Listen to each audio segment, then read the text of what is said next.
Buenos días, amigos de Conversando Siempre, como siempre desde aquí de Herndon, Virginia, Hernán. Tenemos a Oscar allá en Miami Lakes. ¿Cómo está, Oscar? Oh, muy bien, buenos días. Por acá temperatura fresca, agradable. Aquí en Miami, una temperatura agradable, 70 y pico de grados. Entró un norte suave y hizo que un poco cambiara el tiempo. Ayer estuvo aquí en temperatura de 80 y tantos grados. Es el fenómeno de Miami, que un día amanece en los 70, luego sube hasta los 80 y pico. Es una diferencia de grado tremenda y ahí donde vienen los problemas de los cambios de tiempo, ¿no? Oye, La pero ahora en centígrados tú tienes 23 grados. 23 grados, sí, Sí. sí, está sabroso, Yo tengo dos aquí, así que es está normal agradable. para esta época del año, aquí 2 grados centígrados es normal.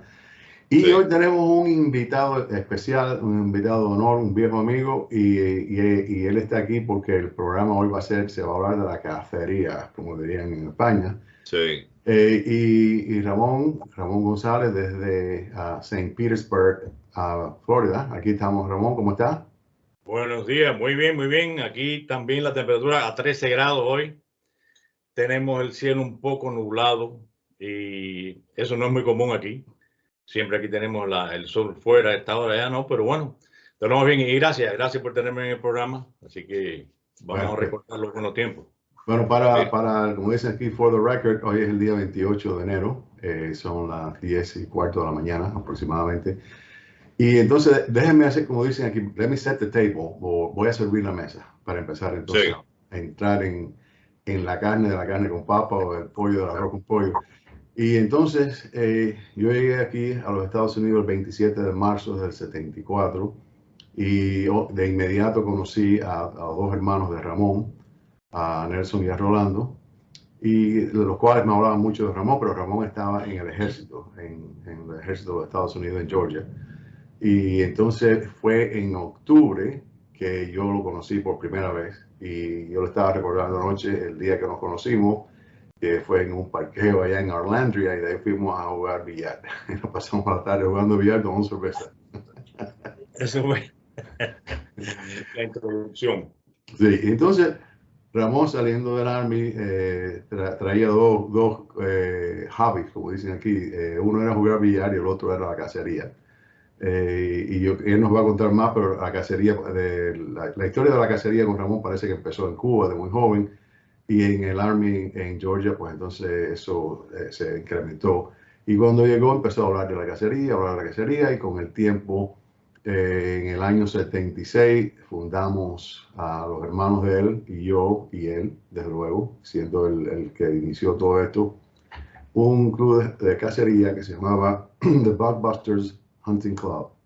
Y la esposa mía creó el logotipo que decía Buckbusters Hunting Club, founded in 1976. Y ahí empezó la historia de la cacería de nosotros en los Estados Unidos. Yo pensaba que había parado de cazar antes, pero estuve viendo el video que duró hasta el del 73, por lo menos conmigo hasta el 93 más o menos. Sí, Y 93. Ramón nunca ha parado, sigue activo, es un cazador dedicado y con sus hermanos también. Y entonces hoy él nos va a hablar un poco de la cacería en los Estados Unidos y internacionalmente, porque tengo entendido que Ramón también cazó en Sudamérica, sé que cazaste en Europa, Ramón. En Europa también. Cuando estuviste viviendo allá, no sé si fuiste a Canadá, pero sé que estuviste por todos los Estados Unidos. Y, Correcto. y entonces vamos a oír la historia de sus cacerías, pero más importante, vamos a hablar de cómo son las reglas de la cacería en los Estados Unidos, cómo todo se desenvuelve aquí. Así que con eso, Ramón, cuéntanos un poco de cómo tú empezaste la cacería en Cuba, cómo seguiste aquí en los Estados Unidos y cómo te vino la idea de hacer el club. No, y un segundito, empezó a cazar en Cuba y es interesante eso de en Cuba existía la caza mayor o qué tipo de cacería tú te dedicabas allá en Cuba, Ramón. ¿Qué tipo de cacería era? Bueno, eso viene de mis abuelos. Mis abuelos, por parte de madre, vienen de Pinar del Río. Parte de mi padre también. Tú sabes que en Pinar del Río había mucho venado en los tiempos de mi abuelo. Sí, Estamos hablando de los años 1920, 30. Había venado todavía, entonces ellos cazaban y yo oía esas historias y aquello para mí era como soñando, ¿no? Entonces, nosotros nos criamos, vivimos en finca. Yo nací en una finca, en lo que se llamaba el Calvario. Y allí, me fui de allí pequeñito, nos fuimos a una finca que está cerca de la playa de Guaynabo, en un área que se llama, el barrio principal o más cercano se llamaba Bajurayabo, que está entre la playa de Guaynabo y las minas, y hacía un triángulo Campo Florido. Imagínate, eso era un lugar agrícola, había mucha finca, había mucha paloma, había mucha, el tipo de, hasta codornices había muchas, habían conejos. Y como a mí me gustaba tanto la cacería, a los 3, 4, 5 años ya los cazadores venían a la finca, incluyendo mis tíos. Y a mí lo que me encantaba que me llevaran a cazar, aunque sea para yo fuera perro perdiguero, vaya. Yo era el que recogía las palomas, ya fueran galletas o patos o lo que fuera, yo lo recogía porque eso me encantaba. Y de vez en cuando mis tíos me dejaban disparar un tiro ¿Se usaba rifle marca U o qué tipo de rifle? Se usaba rifle marca U y se usaba escopeta calibre 12. Sí. Incluyendo mi padre tenía una escopeta española de 2 cañones calibre 12, las que tienen los martillos que le llamaban encima encima del cartucho. Y esa escopeta yo diera lo que no tengo hoy por haberla podido mantener, pero desafortunadamente, como en el año, diría yo, 61, 62, recogieron todas las armas. Sí, claro. Aquello de armas para qué. ¿Armas para qué? ¿Armas para qué? Fue que mi padre tenía, cuando aquello, tenía un rifle que le llamaban un cracker. Un cracker es un rifle que hay aquí, que era un rifle que lo utilizaban inclusive en el ejército norteamericano. Fue de los primeros rifles que eran usados en la Primera Guerra Mundial y hasta en la Segunda Guerra Mundial se usaron. El calibre no me acuerdo, no era, creo que 35-40, una cosa así, no me acuerdo, no me recuerdo. No era como el Garand, ¿no? Era como el Garand, pero más pequeño. Okay. Era más pequeño. El Garand era 30-06. Correcto. El Garand era 30-06, que eso también lo vi disparar y lo disparé, que vaya. Aquello era como disparar un cañón a aquella finca. Era un cañón, me imagino. Un cañón. Yo tengo varios, pero los tengo de modernos, ¿no? Pero en realidad yo empecé a cazar cuando ya yo empecé a gatear. Yo creo que lo primero que traté de agarrar fue un alacrán. Mala idea. Imagínate. Sí, entonces ya tú verías con esa intención. Ahí me di cuenta que la presa exactamente me agarró a mí. Entonces, pues, nada, pues así fue como empecé, ¿no? El interés aquel de los abuelos, que venía de los abuelos, mis tíos. Mi padre no era muy gran cazador. Él era como la persona, ¿no?, de finca, que mi padre en realidad tenía negocios fuera de la finca, pero a veces regresaba y había algo que él quería cazar y lo cazaba, pero él no era en realidad cazador. Mis tíos sí les encantaba y yo cacé mucho con ellos, muchísimo. Y bueno, pues tú sabes que en las fincas hay guineos y hay codornices o perdices, como le llamen, y hay la gallareta, que es la gallinuela o la gallinuela, y también patos, etcétera. Bueno, cuando mi afán tan grande de cazar, yo no sé cómo fue, pero yo a los Reyes le pedí, cuando yo tenía 10 años, le pedí una escopetica de municiones. Y mi madre, que siempre complacía todo. Perdón, Ramón, cuando tú dices municiones, tú dices pellet gun. No, las más chiquitas, munición. Eran bolitas. La BB gun. Y si tú te pones a pensar y te pones a ver, por ejemplo, donde quiera hoy en día, vas a ver que hay unas que se llaman Daisy, que son de lo que le llaman lever action, que aquí abajo, ¿no? Esa. Cuando yo me desperté esa mañana que tenía aquello allí, yo no sabía qué iba a hacer. Y entonces, y tenía 10 años cuando aquello. Así que mi primera arma que yo tuve mía propia tenía 10 años. Bueno, La utilicé hasta que ya no sirvió más y como ahí no se podía conseguir otra, pues no se podía conseguir otra. De ahí pasé a una escopeta de pellet, como tú me llamas. De pellet, sí. De pellet. Tampoco sé. Mi madre hacía unos negocios y no sé cómo fue, pero le trajeron una y la trajeron de Checoslovaquia. Y la trajeron alguien la trajo, no sé quién la trajo. Yo sé que ella tiene que haber pagado por eso, ni se sabe. Pero bueno, con aquella me gradué, ya yo tenía, por ejemplo, 12, 13 años. Y aquella ya sí era una escopeta un poco más, un rifle más fuerte, más poderoso. Con eso yo gastaba de todo, de todo. ¿Por qué? Porque como nos habían quitado todas las otras armas, lo único que nos quedaba era un 22 de mazorca que no había balas. No, tenías ese riflecito, pero no había balas. Pero los pellets yo sí los conseguía. Bueno, pues con eso practiqué y tiré y estuve cazando con eso posiblemente hasta los 15 años cuando invadieron la finca de nosotros las tropas del ejército de Fidel y traían, muchos de los soldados hacían prácticas de tiro con calibre 22 y por medio de ello yo conseguía la balita 22 y empecé a cazar con balitas 22 hasta prácticamente ya cuando me fui de Cuba. Yo casé de todo. También yo hice mucha pesca submarina. Ya cuando, si no había balitas 22 para cazar, yo hacía pesca submarina. Pero siempre todo lo que fuera caza o pesca, a mí siempre me encantó. De ahí cuando llegué aquí, pues, imagínate la gran libertad que hay en este país para poder tú poseer un arma de caza, eso era prácticamente sin ningún problema. Ramón, ¿y cuándo tú llegaste aquí exactamente? Yo llegué aquí bueno, llegué a la base de Guantánamo nadando con mi hermano, llegamos el 25 de mayo del 71 y después, 2 semanas después de eso, llegamos acá a los Estados Unidos. ¿Y qué tiempo pasó entre que te llegaste y entraste al Army? Un año. Un año. Entonces, ¿en ese año hiciste algún tipo de cacería antes de irte para el Army aquí? En ese año hicimos una cacería. Yo tengo un primo que bueno, ellos viven aquí toda su vida, nacidos aquí. Y pues nosotros empezamos a cazar con arco y flecha. Todavía en ese momento yo no tenía ni los recursos ni nada para comprar un arma. Y empezamos a cazar con arco y flecha.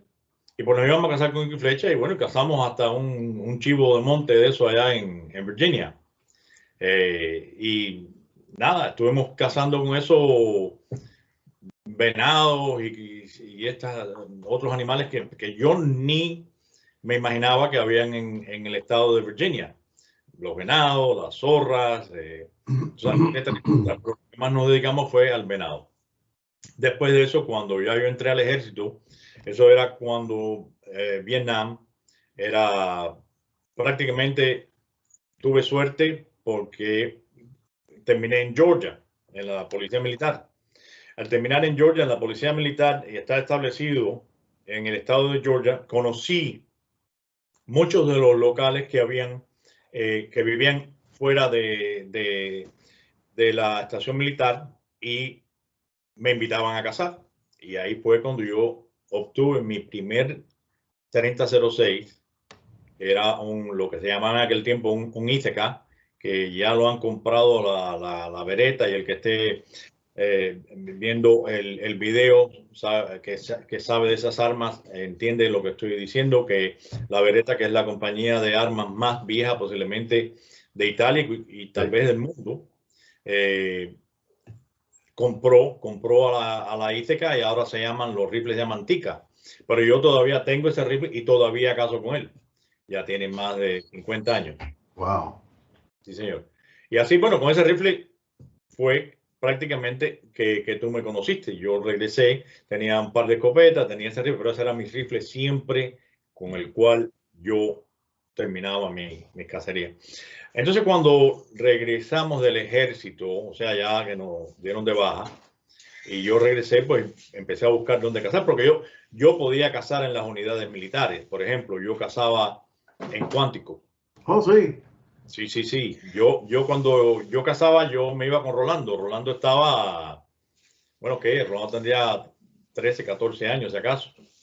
Y pues yo me llevaba a Rolando conmigo y nos íbamos y entonces yo le enseñaba todo tipo de estrategia de cómo cazar un venado de un stand, pero yo más bien cazaba caminando, acechando por el monte, ¿no? Still Y yo enseñándole a Rolando cómo se hacía y esto y que lo otro. Bueno, nos divertimos muchísimo. Y de ahí entonces fue cuando yo empecé a buscar otros medios de cacería. Porque viniendo de Georgia, en Georgia con mis amigos yo cazaba donde quiera. Cuando aquello no había problema ninguno. Tú llegabas a cualquier finca y pedías permiso y dale, vaya a cazar. Y habían otras fincas que simplemente entrabas a cazar. Pero cuando llegué a Virginia no era igual. O sea, estábamos en el norte de Virginia, que es más poblado, etcétera, y más difícil. Aunque así todo, yo iba, tocaba puertas y me dejaban cazar. Estaba, veía un muchacho joven, limpio.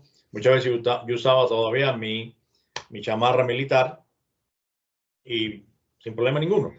Y entonces, ya después fue cuando nos conocimos nosotros.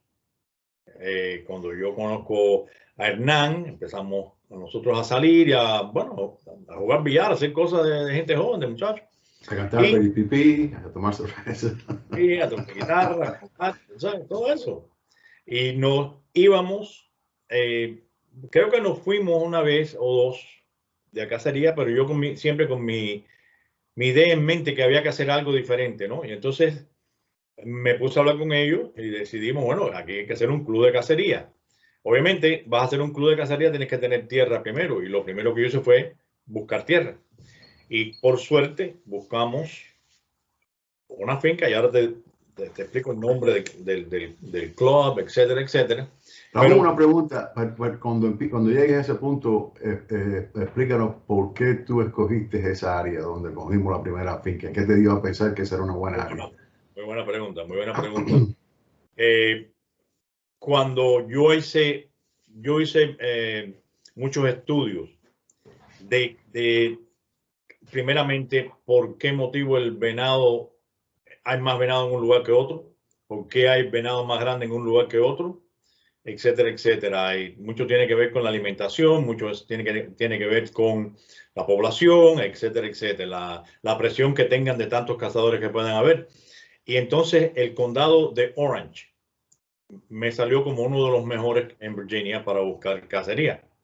Entonces yo me comuniqué con el editor del periódico de esa zona y entonces me dijo, bueno, vamos a poner un anuncio en el periódico que quieres y está buscando tierra. Y lo puse y no duró cuando salvaya, cuando aquellos tiempos no había lo que hay hoy de claro. media digital. Y lo puse, vamos a decir, un lunes y el periódico salía el sábado, era un periódico una vez a la semana. Y cuando sale, enseguida me llaman y me llama un gran amigo que después de por años y años y años fuimos amigos, de apellido Fauché, que era un señor que vivía en Chicago y él corría acciones, es lo que hacía él. Pero él también hacía algo de commercial artist, de commercial art, porque yo me acuerdo cuando yo lo conocí, porque te acuerdas que la Mari hacía lo mismo, y él trabajaba en una agencia de que hacían ads, ¿cómo se dice eso? Anuncios y eso, y él tenía algo que ver con commercial art.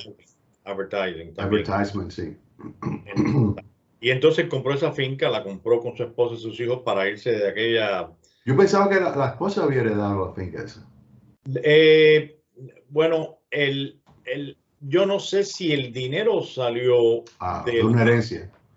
La esposa era inglesa. Sí, yo me acuerdo. Entonces, él eventualmente compraron la finca, porque la que venía en realidad, la herencia era de Inglaterra, que la familia venían de finca, lo que le llaman states en Inglaterra. Y entonces, pues, ahí fue que ella aprendió lo que era finca, lo que le gustaba, y bueno, se mudaron allí. él aprendió, y era un hombre de negocios, un hombre que aprendió a hacer tantas cosas y aprendió a hacer de todo, él hacía de todo en la finca. Pero entonces, ya te digo, cuando me contesta, me llama y me contesta y me dice que fuera a ver la finca, cuando fuimos a verla, que era una maravilla, ¿te acuerdas? Una belleza, una belleza. Y entonces, prácticamente, yo creo que le pagamos al principio, le pagamos por tener una relación de negocio, porque llegó un momento que ya no quería que le pagáramos más. Y bueno, pues empezamos a cazar ahí, le hicimos muchas cosas para la cacería en la finca, como hicimos las torres aquellas que para cazar, hicimos Ramón, pero para hacer una pausa ahí, una de las cosas que yo recuerdo que a él le llamó la atención del club de nosotros es que nosotros, número uno, estábamos afiliados con la NRA y teníamos seguro, estábamos organizados, todos eran profesionales prácticamente, todo el mundo tenía buenos trabajos, no eran, entonces él tenía, si yo recuerdo bien, quizás no, pero si yo recuerdo bien, él tenía un poco de preocupación porque él era nuevo en esa área, no era de ahí. Y entonces él no conocía el ambiente local de los poachers, de gente que se metía en la finca. Y él pensaba que la presencia de nosotros allí iba a ayudar a mantener fuera algunos de esos otros elementos que él le tenía miedo. ¿Estoy correcto ahí? Eso es correcto, correcto. Exacto, a mí. Esos son ya más de los detalles por los cuales se desarrolló esa amistad, porque prácticamente nosotros tomamos vamos a decir, la responsabilidad de proteger la finca. Exacto, eso es lo que yo recuerdo. Aquello llegó a un punto que protegimos la finca que ya muy contento con nosotros. Y entonces, pues ahí llevamos y hicimos el Buckbusters Hunting Club basado en Analog. La finca se llamó Analog, ya no sé cómo se llamará. Y entonces, pues, de ahí también buscamos otra finca que en realidad teníamos... Ramón, vamos a enseñar un segundito aquí la entrada de la finca, aunque no se ve tan bien, pero ¿ustedes lo pueden ver bien ahí? Ahí se ve el sí, pueden ver el letrero, pero lo que dice ahí, no sé si les voy a ponerlo más grande, a ver si poniéndolo más grande, ahí dice Analog Farm, y eso estaba a la entrada de la finca. Exacto. Y Analog viene porque eso estaba cerca del lago Ana, famoso lago, Lake Ana, y le pusieron Analog como que fuera un log, como que fuera una de las... ahí pasamos un tributario Sí. ¿Recuerdas que pasaba por allí? Y después él le cambió el nombre. Él le cambió. Sí, él le cambió. Y yo inclusive le regalé le puse un sign inmenso que se llamaba Mud Turtle Flats. Yo nunca supe eso. Yo no sé por qué se le ocurrió eso. Ya eso fue al final, ya le estaba entrando en años ya. Y se compró otra finca en Culpeper. Culpeper, sí, me acuerdo. Y él se compró la finca en Culpeper porque tenía una mansión de cuando la guerra civil y la restauró completa. Wow. Aquello era algo histórico. Tú sabes que yo nunca fui ahí. Sí, yo fui a mí me ahí. gustaba tanto Analog que yo no quería ir ni siquiera a Fluana, a la otra finca. Yo no me quería ir a Analog. Era tan lindo aquello, que aunque no cazaras un venado, nada más que caminar por el campo, que valía la pena. Y aquello era bello, bello. Sí. Y entonces, pues, así fue como surgió el club. Y bueno, entraron y salieron mucha gente. Creció bastante, tuvimos muchísimo, hacíamos las cosas que yo pienso bien hechas, siempre por la ley. Sí. Esa era una de las cosas principales de nosotros, siempre hay que seguir la ley, porque ahí entramos ahora en lo que es las regulaciones en la cacería de este país, ¿no? Las regulaciones en la cacería, muchas personas no le gustaban, pero el que estudie lo que es el problema de la cacería se va a dar cuenta que llegó un momento que en los Estados Unidos, casi allá en 1900, al 1920, ya casi no había animales. ¿Por qué? Porque la cacería se comercializó. Y no es que cazaban los deportistas, cazaban la gente para vender el animal. Lo mismo que pasó con Sí. el búfalo, Exacto. pasó con el reno, pasó con el alce, pasó con el venado, pasó con el pavo. Y Teddy Roosevelt, que algunos de los veteranos se acordará que Teddy Roosevelt fue presidente de este país, pero también Teddy Roosevelt fue el que peleó en Cuba, la guerra The Rough Riders. de Rough Riders de Teddy Roosevelt, pero era un cazador empedernido, casi como yo. Y entonces, casi como tú. Casi. No tanto, pero casi. No tanto. Y entonces él creó una cantidad de, vamos a decir, de protección a los animales y parques nacionales. Y vino con ideas que fueron los que empezaron todo este tipo de protección. Entonces ya después entró a un nivel federal.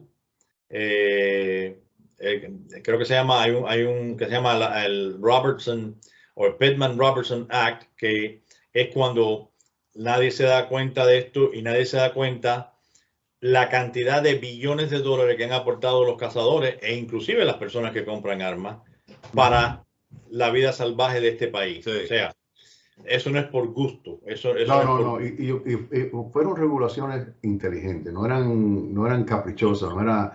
Y yo recuerdo, Ramón, que yo estaba hablando contigo eso el otro día, que cuando nosotros empezamos, que no solo el club era miembro del NRA, sino nosotros individualmente, yo recibía creo que 2 o 3 revistas distintas de ellos. Y yo me leí un artículo donde hablaba de que en el año, estamos hablando del final de los 70 en este momento, había más venado en los Estados Unidos que en el 1800, gracias a todas esas regulaciones que se implementaron al principio del siglo XX. Correcto. Y ahora que pasaron ya todas esas regulaciones, ya son prácticamente algo que nadie ni las cuestiona. Ya prácticamente el comprar una licencia, pero entonces llega el momento que ese cuidado también hace una sobrepoblación de animales en ciertos lugares. Ahora, ¿qué sucede? Ahora la regulación cambia y te dice, cuando por ejemplo en Virginia te decía, no puedes matar ninguna hembra, hasta el final del año matas una si quieres. Ahora, por ejemplo, en Georgia, las regulaciones te dicen, bueno, puedes capturar, matar, cazar 12 venados, de los cuales 10 tienen que ser hembras. 12. Es interesante eso. ¡Wow! Bueno, hay otros estados, por ejemplo, Alabama. Yo hace años que no cazo en Alabama, pero Alabama tenía un venado por día. Ahora, yo me pregunto algo, Ramón y Hernán. Más allá del deporte de la cacería, yo pienso que en este momento, lo que tú acabas de decir de la sobrepoblación de venado, yo pienso que la cacería es algo necesario para disminuir un poco la sobrepoblación, porque el venado está inundando las calles, los pueblos, las ciudades. Nancy los encuentra en el patio de su casa, anda por las calles de cualquier lugar, de Arlington, Virginia, de Alexandria, de Ashburn, donde quiera te encuentras un venado. Y chocando con los automóviles, o sea, ya es un peligro y además vial, y además acaba con los jardines, con las siembras. Y yo creo que por eso se produce lo que tú acabas de informar, que tú tengas, que el cazador pueda tener más, en las regulaciones, más animales para cazar, ¿no? El permiso para cazar más animales. Yo creo que por ahí viene el asunto, ¿eh? Correcto. Y tienes, por ejemplo, en aquel tiempo cuando las regulaciones eran muy restringido todo. Todo en este país maravilloso se hace científicamente. No se puede dejar engañar a nadie. Muchas cosas se dicen que no, que aquí es a capricho. Aquí nada es a capricho. No. Nada de lo que sea este tipo de cosas. Unas cosas nos convienen y otras no. Pero, por ejemplo, en la parte de la cacería, todo se hace científicamente. ¿Qué quiere decir científicamente? Aquí hay un conteo de animales por estado. Y cuando, por ejemplo, en Georgia tú cazas un venado, tú tienes una licencia, tú tienes un número telefónico donde llamas o una aplicación en el teléfono y tú entras, pones tu número y pones lo que cazaste. Ellos van llevando cuenta. Aparte de que van llevando cuenta, las estadísticas. Exacto, se hacen conteos aéreos, conteos, y ya saben, por ejemplo, que hay un área que tiene demasiado venado. Ellos te abren un poco más el tiempo de cazar. El tiempo no, sino el número de animales que se sacan de ahí. ¿Me entiendes? Hablando, por ejemplo, de lo que sucede si tú tienes una sobrepoblación. Pennsylvania, solamente en Pennsylvania, desde los años 80, 70 y 80 venían accidentes con venados 25,000. Oiga eso. 25,000. Ahora, te das cuenta, el año pasado un camión nuestro, vamos a decir que arrolló un venado, pero el venado arrolló el camión prácticamente. Un camión 250, un Ford 250 4x4. Wow. ¿Ok? Total pérdida. Total. Hazte cuenta lo que vale ese camión. Sí. El seguro tiene que pagar eso. Claro. Y todo es un dominó, un efecto dominó. ¿Entiendes? Pero bueno, esas regulaciones, las cuales son por estado, todas las regulaciones de cacería son por estado, excepto el animal federal, que es el pato. El animal de vuelo que emigra es una regulación federal. Tienes que tener la licencia de cacería estatal, pero por ejemplo, para el pato tienes que también tener licencia para pato. ¿Por qué? Bueno, porque el pato y hay que saber cazar pato. Porque yo recuerdo una vez que estaba tú, Nelson y ¿cómo se llamaba el cazador peruano? Pedro en una... Pedro y el pequeñito. Sí, el venezolano, Raúl. Y estaban en un chapín, más o menos. Y yo estaba metido en el agua con los whalers aquellos, en el pantano que es lleno de serpientes. Y entonces yo iba empujando el bote ese hacia los patos. Y entonces adentro estaban ustedes con un libro tratando de identificar el pato que estaba ¿cómo se llama? De temporada. Y ustedes estaban discutiendo, y Pedro, no, esos no son, busquen la otra página. Entonces a mí me dijeron, no, son aquellos que están allá. Yo moví usted estaba escondido, yo moví el bote hasta donde estaban los patos. Entonces yo le grité, ya, ahí están. Y se levantaron ustedes con las escopetas y empezaron a tirar tiros. Y acabaron como con 40 patos. Bueno, y después tuvimos una pequeña dificultad porque esos no eran los patos. Bueno, pero anyway. Oye, vamos a hacer una pequeña pausa y enseñarle a la gente una cosa aquí, porque como yo te dije, el club nosotros estaba muy bien organizado y no solo teníamos seguro, sino que teníamos al final del año, se hacían ceremonias, se daban el trofeo, qué sé yo, pero teníamos también ¿cómo se llama eso? Un periódico. Yo no me acuerdo con qué frecuencia salía, pero aquí les quiero enseñar una pequeña foto del presidente del club editando el periódico. ¿Lo pueden ver? Sí. No ha salido. ¿No ha salido? ¿Tú lo ves, Oscar? Sí, claro, ahí está. Sí, señor. Yo lo veo. Tú lo ves, ¿verdad? Ese es Ramón González editando el periódico del Buckbuster Hunting Club. Yeah. Right, vamos a echar a andar esto a ver. Eso era, a ver si ese era mi hijo.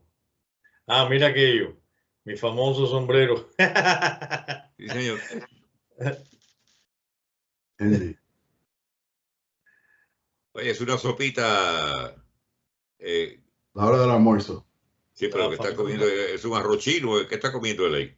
La famosa sopita china esa que Salgado era el jefe de la sopita china esa. ¿Y dónde calentaban el agua para...? Lo traemos en termo o si no, yo traía una cocinita. Oh. Sí, siempre preparado, siempre listo. Siempre listo. Sí. Ya sé, ese cazador que pasó por ahí, ¿quién era? Me acordé ahora. Yo pensaba que era Pestana, porque se veía rubio, pero no. Ese era un señor que cazaba, que venía caminando entraba, cazaba, no decía nada, y tenía unos espejuelos que eran fondo de botella, vaya. Yo no sé cómo ese hombre veía, pero él entraba, pasaba. Entonces, que estaba al lado mío ahí, era el muchacho local allí, que era amigo mío. Y yo le pregunté, ¿quién es ese? Y me dijo, yo no sé. Digo, por si tú no sabes, yo tampoco. Y, y él entraba y cazaba, y como que aquello fuera una tierra pública, ¿no? Hasta que un día hablé con él. Digo, oiga, señor, que esto no es tierra pública, usted está arriesgándose porque nosotros mantenemos control de quién caza y dónde está cada cual. Sí. Usted entra y no se sabe dónde usted está y es un peligro. Claro, no, que es un peligro, sí, es Claro, cierto. claro. Bueno, Ramón, ahora te voy a poner una foto que quiero que nos explique, porque yo no tengo ni la menor idea de dónde fue esto. Esto parece que es una foto como en Canadá o algo así. Déjame ponerte aquí. ¿Qué animal es y dónde es? Ese es en el norte del Canadá. Eso es en la tundra. En la tundra. Eso fue una cacería de caribú. Y nosotros, bueno, eso fui yo. Sí. Esa cacería de caribú es una cacería bien única. Ahí tú tienes, bueno, se planea toda cacería mucho tiempo, pero esa cacería yo la planeé por un año. Y vas ahí con los guías. Pero para llegar ahí solamente ya es una aventura, porque date cuenta que eso está, yo te diría a ti, como 1.500 millas al norte de Quebec. Wow. Entonces, estás en la tundra, ahí no hay árboles, ahí lo que hay es nada más que tundra, Nick Legend, que le llaman, que es como una esponja, tú lo pisas y es como caminar en una esponja. Entonces hay unos ríos ahí que son vírgenes, eso es un área que simplemente se puede estar ahí, diríamos, desde el mes de junio, julio, y ya te tienes que ir a finales de septiembre, a mediados de octubre, porque ya se congela todo. Y entonces el caribú ahí camina millas y millas y millas emigrando. El caribú camina del sur al norte y van después del norte al sur 2 veces al año. Entonces ahí tú tienes que encontrarte esas manadas. Si te encuentras la manada está bien, si no te la encuentras, pues te vas en blanco. Pero para llevar ahí tú tienes que irte en 3 aviones diferentes, cada vez un avión más pequeño, porque el avión el último avión termina aterrizando En el agua.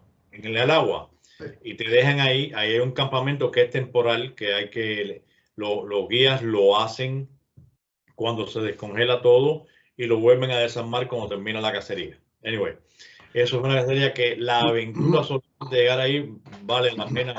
Yo tengo muchos videos de eso, pero tengo que pasarlo a DVD o algo así y no puedo dejar de hacer eso porque verdaderamente... Oye, Ramón, ¿y con qué mataste eso? ¿Con qué rifle? ¿Qué calibre? Llevé el famoso 3006 de backup, pero en realidad el que usé fue un Weatherby 300 Magnum que yo tengo. El Weatherby. Weatherby 300 Magnum, no sé si te acuerdas de él, es un rifle. Sí, sí, cómo no. Es lindo. Hoy en día el rifle no se compra por lo lindo, sino se compra por la calidad de la certeza y cómo se ha hecho. Pero ya como hacían aquellos rifles, eran una belleza, vaya, la madera, todo era una belleza. Todavía lo hacen, pero ya no es tanto. Oye, ¿cuánto pesa el animal ese, Ramón? Oscar, ese animal está en las 350, 450 libras. Es un animal grande, una carne exquisita. Sí. Y entonces, bueno, pues ahí vas a un campamento en aquel momento eran 12 cazadores cada vez que entra un vuelo, ¿no? O sea, viene un vuelo con 2, con 3, con 4. Yo entré con 3, con 2 más, con 2 cazadores más, y después llegan 2 más. Y entonces, bueno, pues se dividen con los guías y conmigo iba un amigo, el doctor Arnoldson iba conmigo, pero tuvo un problema y no pudo ir, tuvo que cancelar el viaje y bueno, pues yo casé solo con él. En realidad tuve suerte, casé con el jefe de campamento y bueno, pues tuve un guía Oye, para mucho. ¿es posible transportar la cabeza como trofeo de ese animal de tan lejos? Correcto, sí. Sí. Sí, pero tienes que transportarla Sí. y empacarla de una forma especial.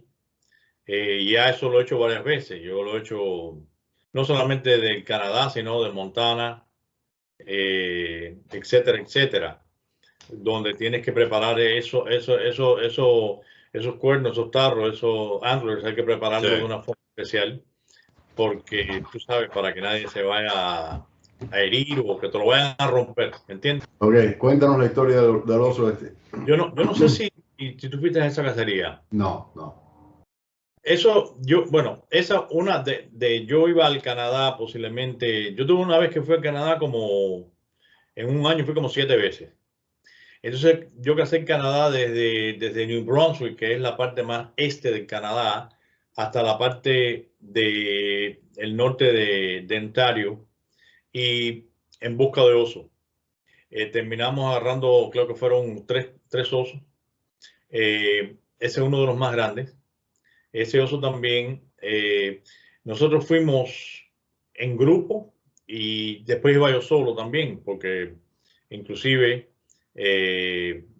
no todo el mundo, tú sabes, tenía vacaciones o podía ir o lo que fuese. Entonces yo terminé yendo mucho, fui con Salgado y también, tú sabes, fui con un amigo Barry, que era la esposa de él, también era amiga de Eira, que ella llegó, habló conmigo y me dijo, yo quiero regalarle a mi esposo porque está loco por cazar, yo quiero regalarle un rifle y quiero comprarle una cacería de regalo de aniversario, me dijo.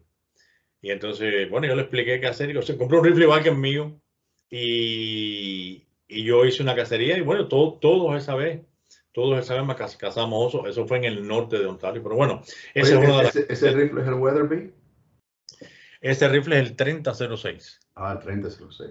Ese es el que más Ese usaste cuando estábamos cazando venado, ¿verdad? venado. Yo te veía mucho con ese rifle.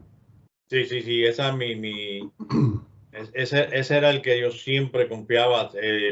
Yo por falta de rifle, ¿qué te puedo decir? Yo posiblemente tengo todos los calibres de rifle que se hicieron.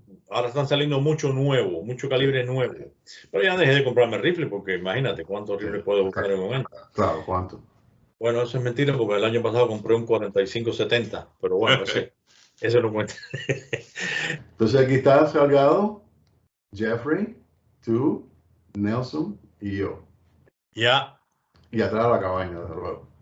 ya.